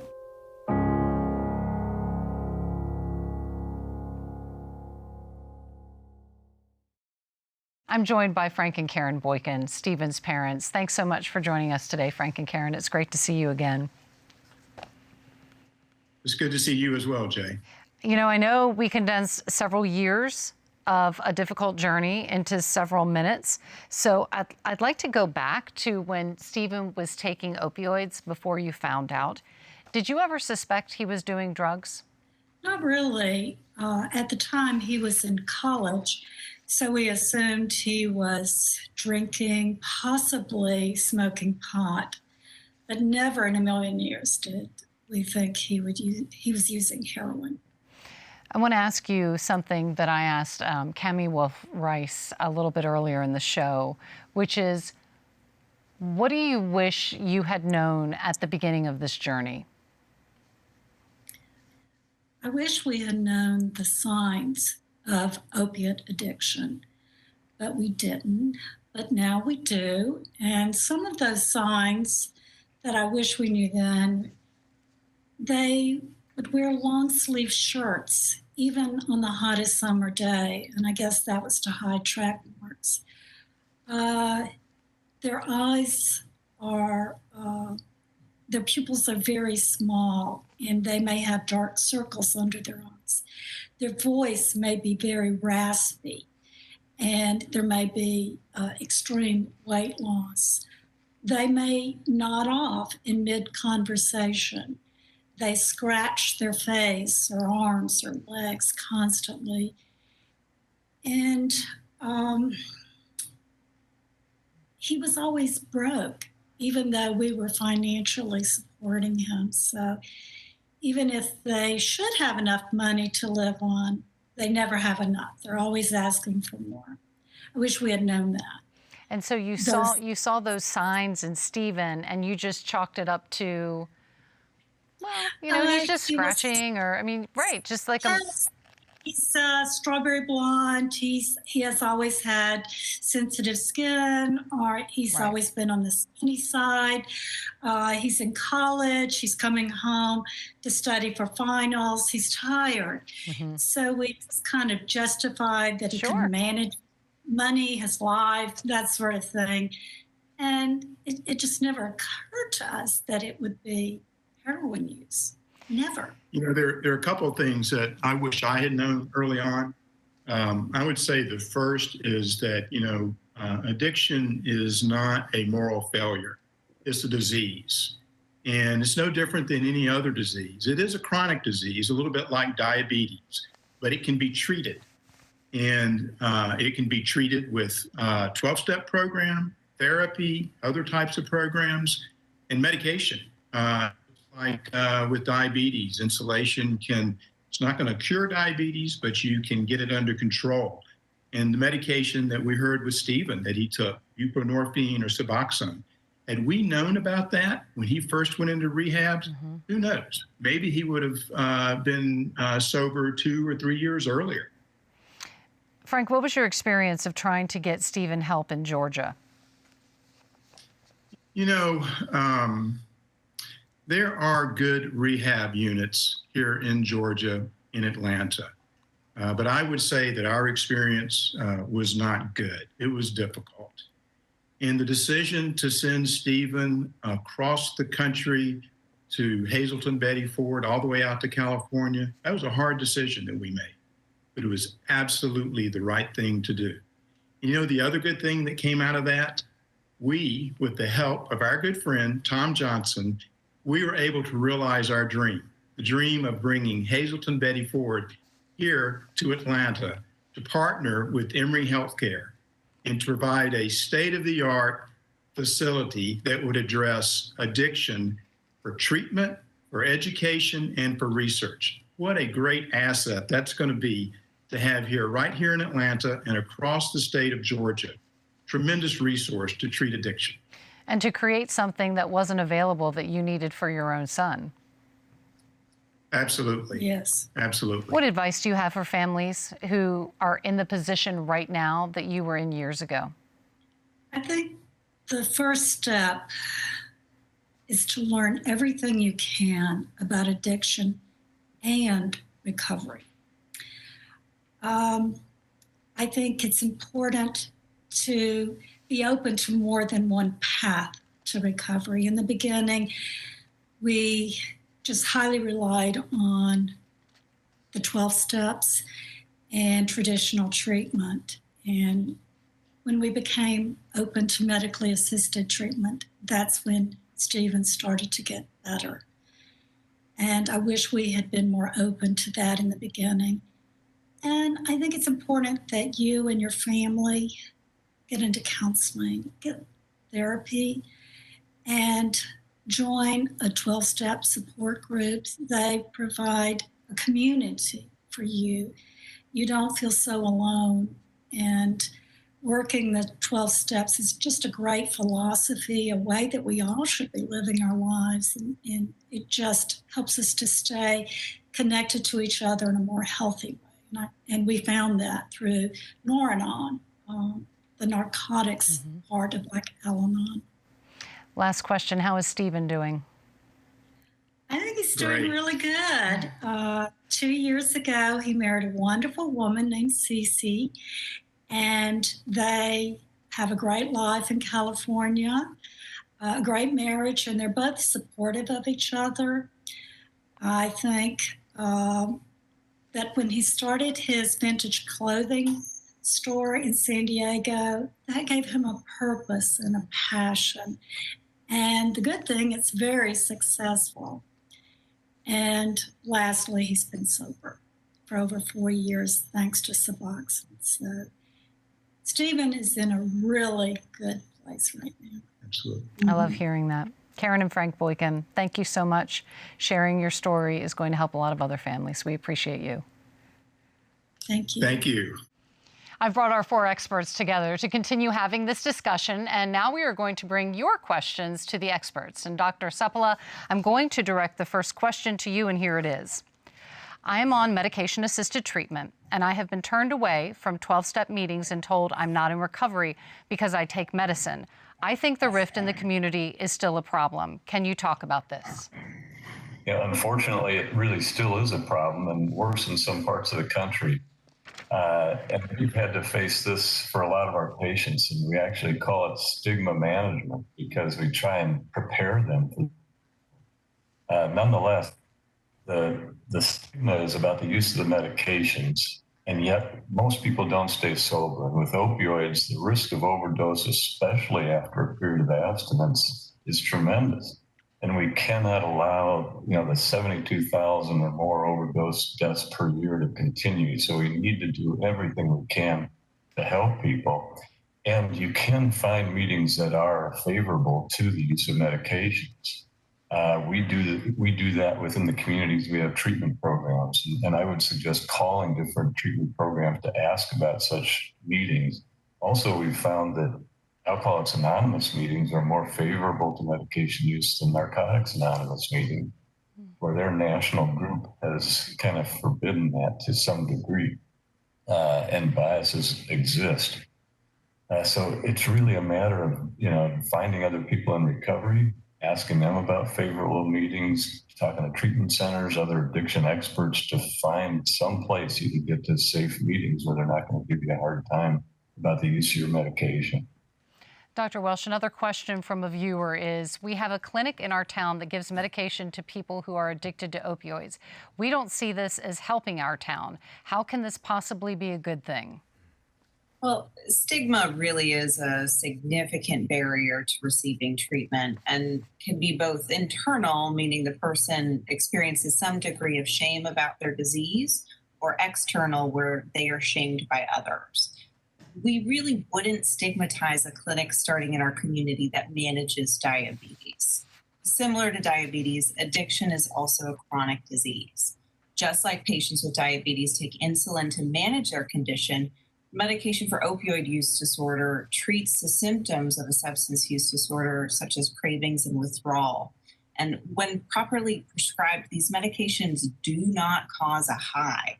Individuals stabilized on medication for opioid use disorder can achieve recovery because they're not experiencing other signs of an active substance use disorder, such as loss of control or giving up important activities because of drug use. Data also demonstrates that 90% of people with opioid use disorder who detox only and do not enter residential treatment will drop out of treatment and or resume opioid use within 2 weeks. Providing treatment really helps communities. Thank you, Dr. Welsh.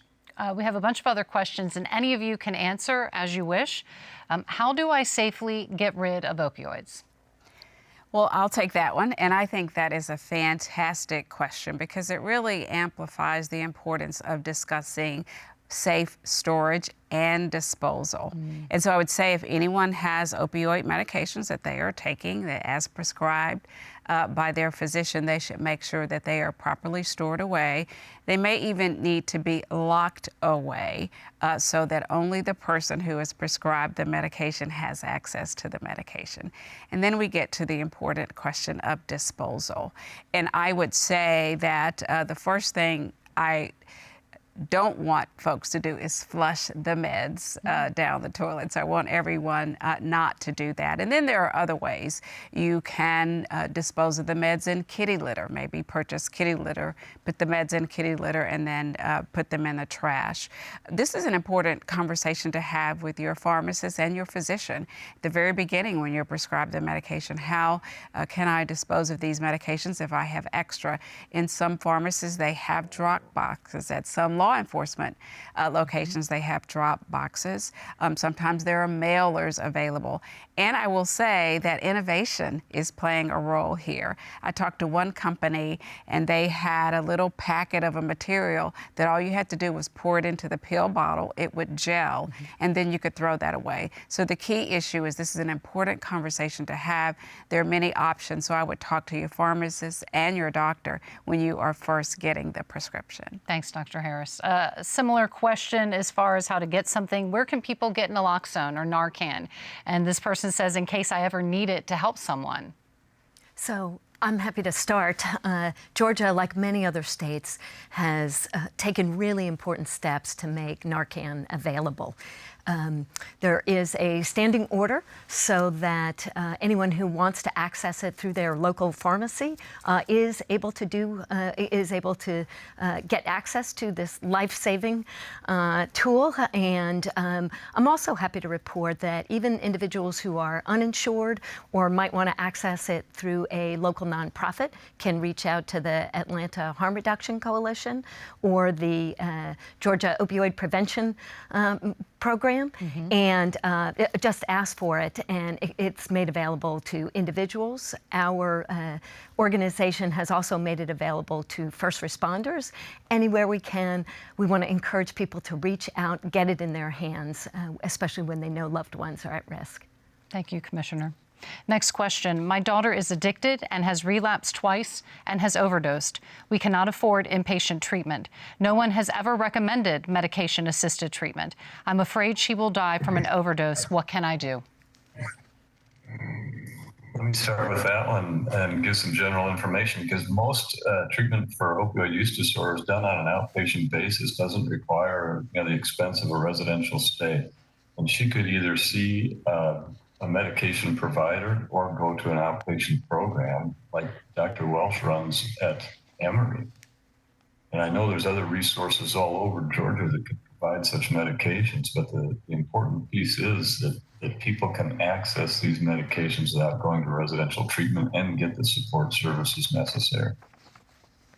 Commissioner, would you like to add to that? Yes, I'm happy to let folks know some really important resources that are available in Georgia. And they are available through funds from the federal government, provides funds to each state. In Georgia, the Department of Behavioral Health and Developmental Disabilities has put a priority on making medication-assisted treatment available, particularly for people who are uninsured. And so with monies that we've received through the State Opioid Response Grant, we've invested in standing up over 23 medication-assisted treatment sites that are available to individuals who are uninsured or do not have an ability to pay, so they can still walk in, access treatment. I also want to let folks in Georgia know that the Georgia Crisis and Access Line is a 24-hour hotline staffed by licensed clinicians where you can call. Tell somebody where you are, what location you're in, and they can direct you actually to the local resources that are available in your community. And we really want to encourage people at that first sign where someone says, I need help, I want help, or you're looking, go ahead and make that call. Those 23 centers you're talking about, is it a case where people have to be referred by a primary care physician, or can people contact them directly to get help? Because sometimes I feel when there are a lot of steps, people are less likely to do something. Is it a pretty direct shot to be able to get served by those centers? Absolutely. The idea is you should even be able to walk in and at least have the conversation, right. I'm here, I'm seeking help, or I'm seeking help for my loved one. And if they can't help you right there, they can certainly direct you to how you can make that happen. We want to make it as easy as possible for people to access the treatment that they need. Excellent. And if I could add a broader point, sure. Because I think people equate treatment with residential or inpatient. And I think we need to make sure that it's about the treatment opportunity that best fits the individual need of the person. There is no one-size-fits-all approach. There are outpatient opportunities. And so I want everyone to broaden their horizon about what a treatment opportunity actually is. Especially because not everyone can afford to do an inpatient treatment. Knowing that there are other options open up so many avenues for people. Absolutely. Our next question is, where do things stand with access to treatment for people? How are we breaking through barriers to expand that access? Who wants to take that one for us? Well, I will start with a broader approach nationwide because the last set of data we looked at, and it does depend on where you live, but only 2 in 10 patients who wanted access to medication-assisted treatment, which again is evidence-based, had access to that treatment. That is 2 in 10. That is totally unacceptable. Now, we are seeing more and more treatment opportunities available, but we have a long way to go. And I really was very glad to see in Georgia that there are more and more treatment opportunities for those who don't have any insurance. So I think we are improving, but we still have a long ways to go before we make sure that everyone has an equitable opportunity for access to medication-assisted treatment. What about the COVID impacts that we're seeing, these overdose increases that we've seen in the state of Georgia since March when we shut down? What is our takeaway from that? What do we do with that information other than be very concerned? How do we take that information and move it into action and how we react to it? Anybody have thoughts on that? I'm happy to start and really raise the concept of the importance of peer support. And when we use that term in the context of opioid recovery and treatment, we're talking about people who have been through their own opioid struggle, are on the other side of it, and then are trained to help individuals. So peers are active in Georgia all around the state, and they have embraced the opportunity to take action during COVID. And they're having recovery meetings, online, virtual recovery meetings. And there's also a warm line in the state of Georgia, where if you just want to say, I'm not in crisis, but I need to talk to somebody, I need help. We also have peers. There's a peer on the other end of the line to listen, to talk you through, not necessarily to do anything, but just to be there to listen. We've also placed peers in emergency department rooms where after an overdose, rather than just necessarily talking to a healthcare or medical professional, they might want to have the next conversation with a person who's been there. Peers are right there at the other end saying, let's talk together about what's going to happen next. So I think grasping that first moment where a person says, this isn't the way I want to live, I want to find help, having a connection of another individual who's been there. We've tried to really make it possible for peers to support other individuals all throughout the state. So there are peer recovery centers in communities all across Georgia. Again, places you can walk in and say, can I talk to someone? I think I need help. Excellent. Dr. Sepul, I'm sorry. If I could add, because Go I right think ahead. the other learning moment that we've had during COVID is the opportunity for telehealth and access through services through telehealth. And my co-panelists may be able to more specifically talk about what's here in Georgia, but I know nationally, at the federal level, there were several regulations and restrictions that were loosened during this time that really incentivize access to treatment at all levels through telehealth. And so I think that's been an important learning moment. Now we will still need to learn about that because we have to make sure that privacy and confidentiality are valued even through telehealth. And we still have to look at some regulations and barriers and actually payer requirements that limit access. And here in Georgia, we have to think about access to broadband. Because if you live in a rural area or an area where you don't have access to broadband, then telehealth, though it may be available, may not be available to you. But I think that is an important learning moment through COVID. I think that's very true. You know, we've had the conversation for years about telehealth was coming, and COVID forced everyone to embrace it, right, in an ambitious way. And now that we see it is really becoming a lifeline for people. I know that there's work to be done in that area, but it's encouraging to see. Dr. Harris, Dr. Sepul, Dr. Welsh, and Commissioner Fitzgerald, thank you so much for your insight and advice today. Thank you. My pleasure. Thank you. Thank you. Finally tonight, a follow-up conversation with Tony Sanchez, who is featured in our show tonight. Tony is the director of the Office of Recovery Transformation at the Georgia Department of Behavioral Health and Developmental Disabilities. Tony, it is great to see you again. Thank you for being with us. Thank you for the opportunity to be on the show, Jay. It is good to see you as well. You know, what I loved about when we met is that you were very honest with us about your journey. And as we say, you have true lived experience. So for the people watching right now, if they know or love someone with opioid use disorder, what is your advice to the families of those people? First and foremost, that my heart goes out to them. I know that it's a very, very difficult time. One of the things that I would really, really stress is to educate themselves about the illness, about the misuse of drugs. Education, knowledge is power. You know, one of the things that tends to happen is that people start to internalize the stigma, or believing that they did something wrong. And I truly believe that through education, they can learn that that drug dependence, drug misuse doesn't know socioeconomic barriers. It doesn't know color. It can happen to anyone, and that it is not their fault. I would also encourage them to remember their loved ones as their loved ones and not judge them by their behavior. That this is an illness, that this is a chronic medical health condition that could be treated, and that recovery is not only possible, recovery should be the expectation. We talked in the interview about your family, but you also wanted to point out a lot of them are regular, good, hardworking people who loved you through every bit of your life and everything that you've been through.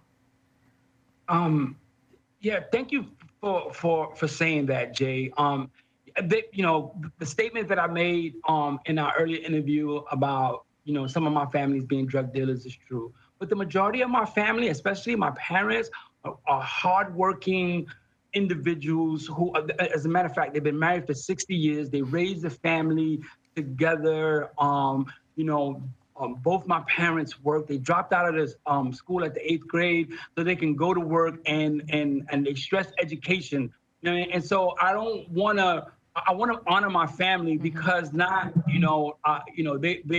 are hardworking, good American people who raised their family the best that they could with what they had. Tony, the last thing I would like to talk to you about, and for you to take us out on this note in our last minute, is you say recovery is available to us all. Talk to me about that. Recovery available to us all? Because for some people, I think they feel that it's not within reach or they can't get access to resources. So talk to me about that. Well, I mean, we know even through this pandemic that we're in now, we can see the health disparity. However, recovery is everyone's responsibility as well. And recovery should be available. If it is a medical health, if it's a chronic medical health condition, then why not make it available to everyone? And everyone should have the opportunity to recover. And it is our responsibility to make those opportunities available so that people could take their rightful place in their families, in their communities, and be able to live their best lives. Tony Sanchez, thank you so much for joining us today and talking with us. And I know that I'm going to see you again. So thank you for the time. Thank you, Jay. Thank you. One last reminder, you can call the Georgia Crisis and Access Hotline number at the bottom of the screen to get connected to state resources for yourself or a loved one. That number is 1-800-715-4225. Georgia Public Broadcasting and I would like to thank the Georgia Department of Behavioral Health and Developmental Disabilities for their incredible support and partnership on this project. And a heartfelt thank you to our sponsor, Southern Company Foundation, for supporting this important public health discourse. This brings us to the end of our program tonight, but we have just begun to have this important conversation, and our pledge to you is that we will continue to have it, because it is only when we openly and actively confront an issue together that we can make strides against it for the good of all Georgians and their families. Thank you for sharing your time with us. Good night.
Support for Your Fantastic Mind, provided by Southern Company Foundation.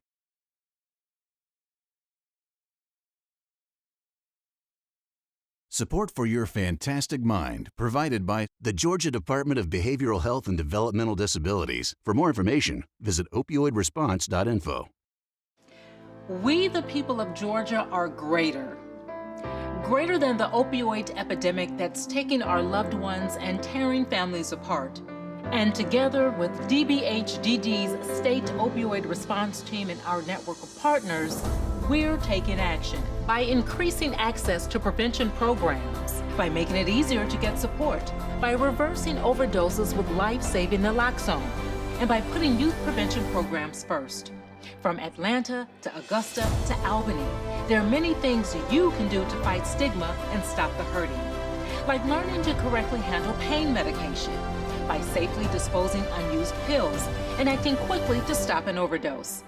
Together, we're working hard to solve this crisis, and with your help, we can overcome it. United, we are greater than the opioid epidemic, because united, we are Georgia. Learn how you can get involved right now at opioidresponse.info.